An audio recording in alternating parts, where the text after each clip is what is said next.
அருமை நண்பா, அன்றைய தேசிய பள்ளியின் மாணவன் நீ. ஒரு ஓட்ட பந்தயம் சென்னையில் நடக்கின்றது. போட்டியோ சென்னையில், ஆனால் நீயோ மண்ணையில். சென்னை பயணம் சாத்தியமா? சற்று மனம் கலங்கினாய். மனம் தளராது உதவிக்கரம் நீட்டினாய். சிறுக சிறுக மாணவர்கள் கொடுத்த, நண்பர்கள் கொடுத்த பணம் ரூபாய் 140 சேர்ந்தது. மண்ணிலிருந்து சென்னை சென்றடைந்தாய். உருவமோ குள்ளம். போட்டியில் கலந்து கொள்ளவோ உனக்கு உற்சாக வெள்ளம். இருந்தாலும் மனம் தளராமல் போட்டியிலே கலந்து கொண்டாய். 100 மீட்டர் ஓட்டப்பந்தயத்தினுடைய இறுதி சுற்றுக்கு முன்னேறினாய். முன்னேறிவிட்டாய். Final round. எல்லோரும் நின்று கொண்டிருக்கின்றார்கள். ஓட்டம் தொடங்கியது. பார்வையாளர்கள் மனம் தீக்கு தீக்கு என்று அடித்து கொண்டது. யார் வரப்போகின்றார்கள் முதலிடத்திலே என்று எல்லோரும் கண்களும் அங்கே பார்த்து கொண்டிருந்தது. உறுதியோடு இறுதி பயணத்திலே முதல் பரிசை தட்டி சென்று விட்டாய். முதல் பரிசை தட்டி சென்று விட்டாய். சென்னையில் மண்ணை பெயர் மைதானம் முழுக்க ஞானசேகரன் ஞானசேகரன் யார் என்றுதான் அங்கே முழக்கம் கேட்டுக்கொண்டே இருந்தது. ஆம், உருவமான உள்ளம் ஞானசேகரன் முதல் பரிசை தட்டி சென்றான் என்று அங்கே பதிவானது. தேசிய பள்ளி மாணவன், மன்னார்குடி தேசிய பள்ளி மாணவன் வந்தான், வென்றான், வரலாறு படைத்தான். வாழ்த்தொழிகள் விண்ணை பிளந்த பொழுது இதோ ஒரு பரிசு உனக்கு வரப்போகின்றது. கொடுக்க போவது யார்? மேதகு ஆளுநர். அன்றைய ஆளுநர் கே ஷா. காலத்தின் கோலம் என்ன? நீ போட்டிக்கு செல்கின்ற பொழுது உன் காலிலே ஷூ என்பது கிடையாது. ஷூ இல்லாமல் சென்ற உனக்கு அணிவதற்கு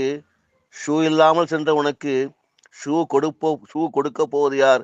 ஷா கொடுக்கின்றார். ஆம், கே ஷா. ஷூ இல்லாத மாணவனுக்கு கே ஷா பரிசு கொடுக்க போகின்றார். சாதாரண பரிசா அது? இல்லை இல்லை. மின்னல் வேக ஓட்டக்காரன் என்ற அந்த பட்டம் உனக்கு அளித்து, மின்னும் பதக்கம் அணிவித்து, மகிழ்ச்சி வெள்ளத்தில் உன்னை வாழ்த்தினார். உன்னை ஆழ்த்திய பொழுது அந்த ஒரு வினாடி ஒரு உற்சாக வெள்ளம் உள்ளத்திலே கரை புரண்டு ஓடியதே. தொடர்ந்து உன்னை பயிற்றுவித்து மெருகேற்றிருந்தால் சிகரத்தை நீ தொட்டிருக்கலாம். ஒலிம்பிக் சிகரத்தை கூட நீ அடைந்திருக்கலாம். ஆரோக்கியமான ஒரு போட்டி நிறைந்த ஒரு காலம். அந்த காலகட்டத்திலே பெண்ணிலே பள்ளி மாணவனாகிய நான் உன்னை நேசித்தேன். உன் முயற்சியை, உன் உற்சாகத்தை நான் நேசித்தேன். கால சக்கரத்தில் நாம் திசை மாறி பறந்தோம்.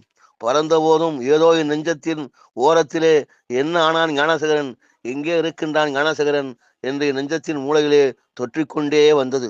தொற்று வெறும் அற்று போகும் நூல் கயிறு அல்ல, அது பற்றோடு பின்னி புனைந்த பாச தொற்று. அதனால்தான் அதற்கு உயிர்ந்தது போன்ற ஒரு நிலைமையை நான் உணர்ந்தேன். பாரத யுத்தத்தில் பார்த்தனுக்கு பார்த்த சாரதியாக கண்ணன் தேரோட்டினான். அர்ஜுனனுக்கு கண்ணன் தான் தேரோட்டி. எனக்கு பயணத்திலே ஒரு முறை நீ கார் ஓட்டி வந்த பொழுது நான் கலங்கி போனேன். உன் ஓட்ட திறமைக்கு உச்சாணி கொம்பில் வாழ்ந்து கொண்டிருப்பாய் என்ற கற்பனையில் நான் ஆழ்ந்திருந்தேன். ஆனால் என் கற்பனை என்பது அங்கே பொய்யாகிவிட்டது. மராட்டியத்திலிருந்து மண்ணை வந்த இந்த ஊரில் நான் ஞானசேகரனை தேடுகிறேன் என்று உன்னிடமே நான் கேட்ட பொழுது விதியை நினைத்தது சிரிப்பதா அழுவதா? நான் தான் 100 மீட்டர் ஞானசேகரன் என்று நீ சொன்ன பொழுது என் இரத்த ஓட்டம் நின்று விட்டது. ஏன் இந்த வாழ்க்கை என்று நான் உன்னிடம் கேட்ட பொழுது உயரம் குறைவாக இருந்ததால் நான் எந்த வேலைக்கும் பொருத்தமாகவில்லை. ஒரு போலீஸ்கார உத்தியோகத்தில் கூட நான் போக முடியவில்லை. ஸ்போர்ட்ஸ் கோட்டாவில் போக முடியவில்லை என்று நீ சொன்ன பொழுது உண்மையிலேயே நான் மிகவும் வருத்தப்பட்டேன். இந்த நாட்டினுடைய விதியை பற்றி நினைத்தேன். ஐயோகோ, லால் பகதூர் சாஸ்திரியும் குள்ளம்தான், அறிஞர் அண்ணாவும் குள்ளம்தான். அவர்கள் இதயத்தை அவர்கள் சிகரத்தை தொடவில்லையா? சிகரத்தை தொட்டார்களே எப்படி? ஒரு கால் அரசியலே நீ சென்றிருந்தால் அந்த பதவியை நீ அடைந்திருப்பாயா என்று நான் நினைக்கின்றேன். பரவாயில்லை, நீங்கள் உழைத்துதானே பிழைக்கின்றீர்கள். உழைப்பு, அந்த உழைப்பு என்பதுதான் உலகத்தை உருவாக்கியது. எனவே ஓட்டுநர் பதவி ஒன்றும் கேவலமில்லை. எனவே ஓட்டுநராக இருந்து நீங்கள் உழைத்துக் கொண்டிருக்கிறீர்கள். உங்கள் உழைப்பை நான் போட்டுகின்றேன். குடும்பத்தை பற்றி விசாரித்த பொழுது திருமணமாகி எனக்கு 2 பெண் குழந்தைகள் இருக்கிறார்கள் என்று நீங்கள் சொன்னீர்கள். உன் வாழ்க்கையில் சராசரி மனிதனாக வாழ்ந்தோகிறேன் என்று சொன்னாய்.